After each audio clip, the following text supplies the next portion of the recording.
Ito ang main function. Dito nagsisimula tumakbo ang C++ program. Double item price. Variable para sa presyo ng item.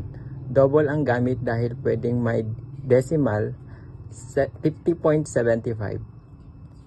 Cint equality. Variable para sa dami ng item. Cint dahil whole number lang ang equality. Quantity. Quote input price. Nagpiprint ng message para hingin ang presyo mula sa user. Sin item price. Kinukuha ang input ng user at ini-store sa variable sa item price. Good. Input equality. Nagpapakita ng message para hingin ang quantity sin quantity. Kinukuha ang quantity at nilalagay sa variable na quantity. Double subtotal. Item price quantity kinukuwenta ng subtotal gamit ang arithmetic operator. Mula sa price, quantity, quote subtotal, end.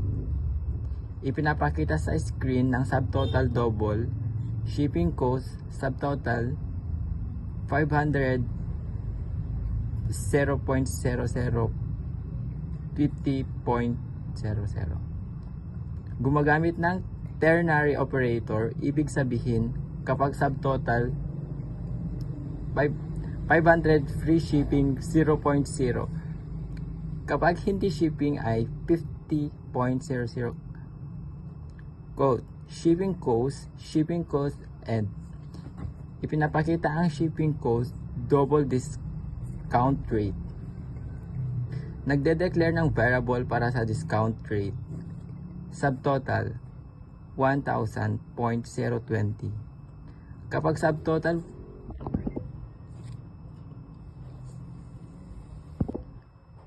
subtotal 1,000 ang discount ay 20%. Subtotal 500, 0.10%. Kapag subtotal 500, ang discount ay 10%. Subtotal 200.0.05. Kapag subtotal 200, ang discount ay 5%.00. Kapag wala sa mga kondisyon sa taas, walang discount, quote, discount applied. Discount rate 100% and minumultiply ang discount rate ng 100 para gawing percentage tapos ini-print sa screen run 0. Ibig sabihin, natagumpay na natapos ang program.